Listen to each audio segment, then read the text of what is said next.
ಪ್ರಚೋದನೆ ನೋಡ ಬರ್ಲಿ ಪ್ರಚೋದನೆ. ಒಂದು ಮಾತು ಹೇಳ್ತೇನೆ ಕೇಳು. ಇಲ್ವಾ ಬಂದಾಯ್ತು, ಇನ್ನು ಯಾವುದು ಇಲ್ಲ. ಹೌದಾ ಪ್ರಚೋದನೆ ಆಯ್ತಲ್ಲ. ಆಲೋಚನೆ ಮಾಡಿ ನೋಡು. ಪ್ರಪಂಚದಲ್ಲಿ ದಾರುಗನೆಂಬ ದುರುಳ, ದಾರುಗನೆಂಬ ದುಷ್ಟ, ದಾರುಗನೆಂಬ ಅಸುರ, ಎಲ್ಲಾ ಪ್ರವೃತ್ತಿಯಲ್ಲೂ ನಾನು ಕೆಳಗೆ ಮೇಲೆ ಹೋಗ್ಲಿಕ್ಕೆ ಸಾಧ್ಯವೇ ಇಲ್ಲ. ಆದ್ರೆ ಒಂದು ಮಾತು ನೆನಪಿಟ್ಟುಕೊ, ಪ್ರಪಂಚದ ಅಧ್ಯಕ್ಷ ನಾನು ಹೇಳಿದಾಗೆ ಕೇಳಬೇಕು, ನನ್ನಿಂದಲೇ ಎಲ್ಲ ಅಂತ ಅಂದ್ರೆ ಹೀಗಂತದೆ ಅಕ್ಕ.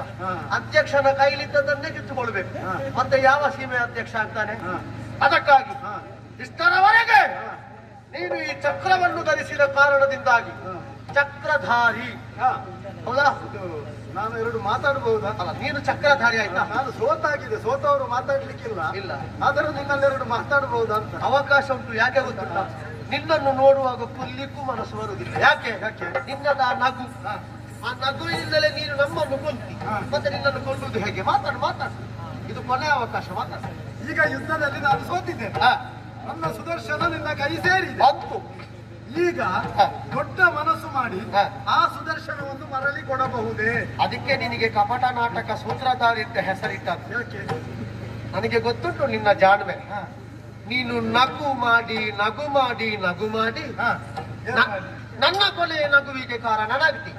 ಈಗ ನೀನು ಹೇಗೆ ಈ ಚಕ್ರವನ್ನು ಧರಿಸಿಕೊಂಡ ಕಾರಣದಿಂದಾಗಿ ಚಕ್ರಧಾರಿ ಅಂತ ಅದೇ. ಹೌದು, ನಾನು ಚಕ್ರ ಧರಿಸಿದ್ರೆ ಏನಾಗ್ತೇನೆ?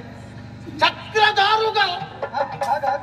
ಮತ್ತೆ ವಾರ್ತಿಕ ಛಂದಸ್ಸು ಕೇಳಲ್ಲಿ ಮಾತ್ರ ಗಣ ಕೂಡಿ ಬರ್ತದೆ. ಹೌದಾ? ಮತ್ತೆ ಈಗ ಹೇಳಿ ನೋಡು, ಈಗ 3 ಲೋಕದಲ್ಲಿಯೂ ಪ್ರಚಾರ ಹೇಗೆ? ಶ್ರೀಹರಿ, ಚಕ್ರಧರ, ವೈಕುಂಠವಾಸಿ, ಹೌದಾ?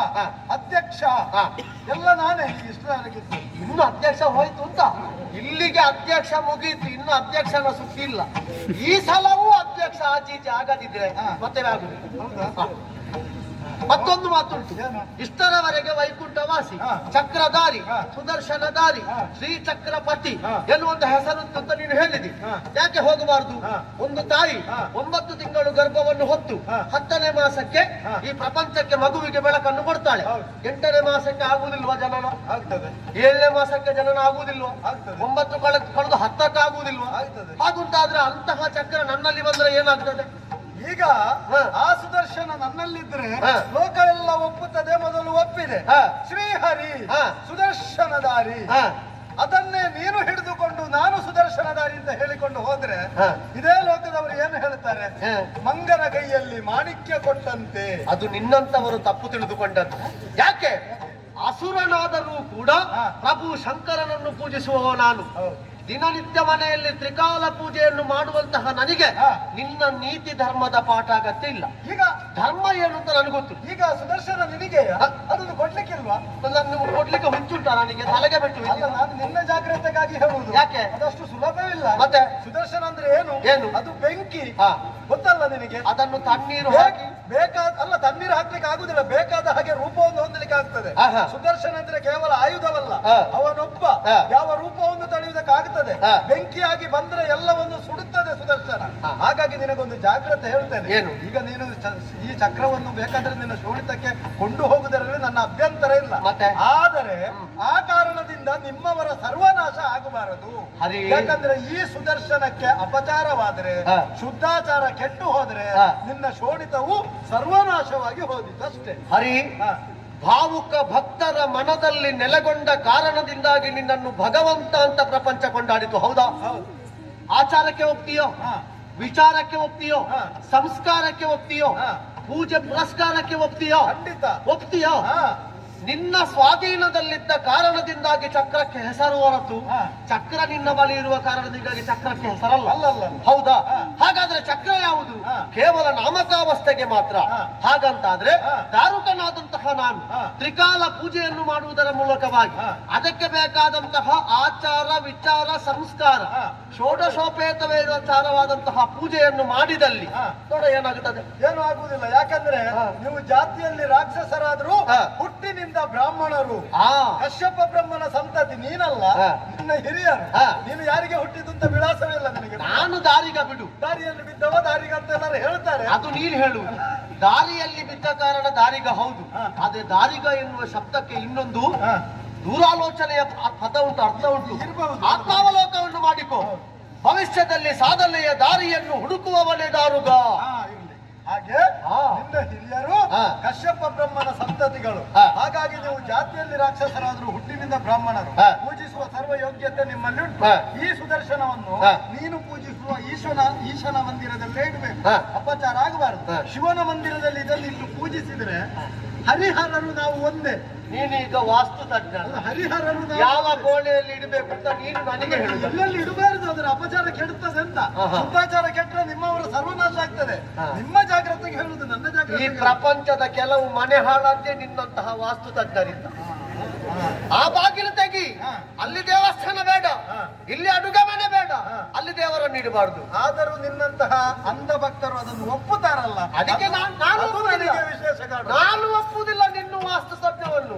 ನನಗೆ ಏನು ಗೊತ್ತುಂಟ, ನನ್ನ ಆಚಾರ ಏನು ಅಂತ ನನಗೆ ಗೊತ್ತುಂಟು, ನನ್ನ ವಿಚಾರ ಏನು ಅಂತ ಗೊತ್ತುಂಟು, ನನ್ನ ಮನದಿ ಹೇಗೆ, ನನ್ನ ಪುರಜನರು ಹೇಗೆ ಎನ್ನುವುದು ನನಗೆ ಗೊತ್ತು. ಸರಿ, ಹಾಗಾದ್ರೆ ಇದಕ್ಕೆ ತ್ರಿಕಾಲ ಪೂಜೆ ಮಾಡುವಾಗ ನೀನೊಬ್ಬನೇ ಇದ್ದು ಮಾಡುವುದಲ್ಲ, ನಿನ್ನ ಹೆಂಡತಿ ನೀನು ಇದ್ದು ಪೂಜಿಸಬೇಕು.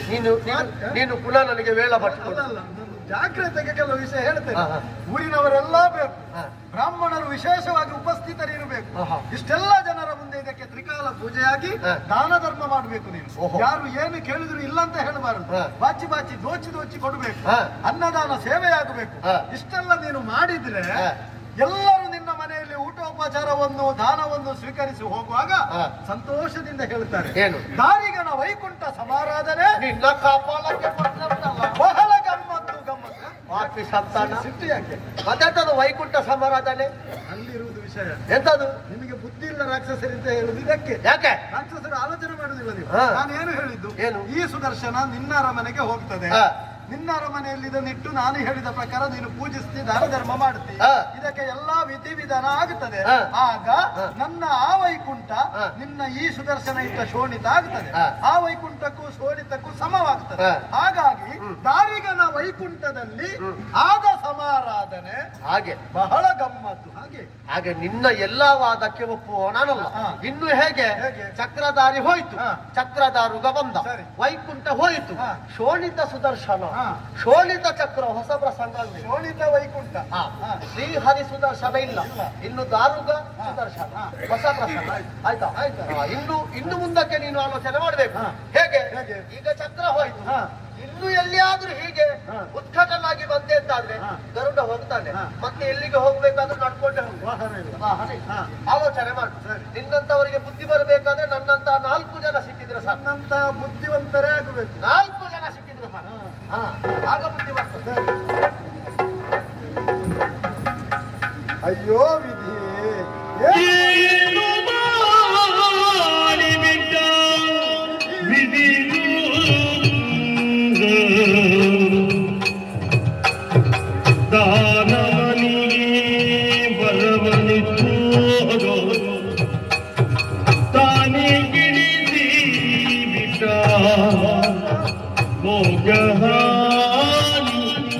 ಒದಗಿದಲ್ಲವೇ ದುಷ್ಟ ಶಿಕ್ಷೆ ಶಿಷ್ಟರಕ್ಷೆ ಗತಿಯ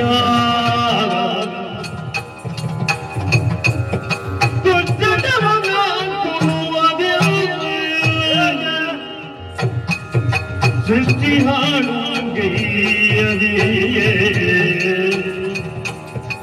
ಏನು ಮಾಡಿಬಿಟ್ಟ ವಿಧಿಯೋ.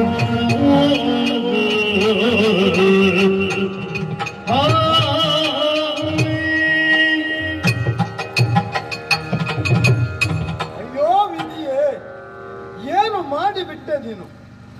ಹಿಂದು ಮುಂದೆ ಆಲೋಚಿಸದೆ ತಪಸ್ಸನ್ನು ಮಾಡಿ ವರವನ್ನು ಕೇಳಿದ ದಾರಿಗ ವರವನ್ನು ಕೊಟ್ಟು ಬಿಟ್ಟೆ. ಅದರ ಪರಿಣಾಮ ಸೋಲಬೇಕಾಗಿ ಬಂತು ನನಗೆ.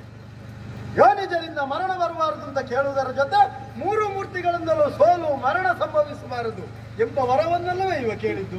3 ಮೂರ್ತಿಗಳಲ್ಲಿ ಒಬ್ಬನಾದ ನಾನು ಇವನ ಮುಂದೆ ಸೋಲಲೇಬೇಕಾಗಿ ಬಂತು. ಇದು ಅನಿವಾರ್ಯ ಸ್ಥಿತಿ. ಆದರೆ ಏನು ಮಾಡೋಣ? ದುಷ್ಟರನ್ನು ಶಿಕ್ಷಿಸಿ ಶಿಷ್ಟರನ್ನು ಪೊರೆಯುವವ ಶ್ರೀಹರಿ. ದುಷ್ಟ ಶಿಕ್ಷೆ ಶಿಷ್ಟ ರಕ್ಷೆ ಶ್ರೇಷ್ಠವೆಂಬ ಬಿರುದು ನನಗಿತ್ತು.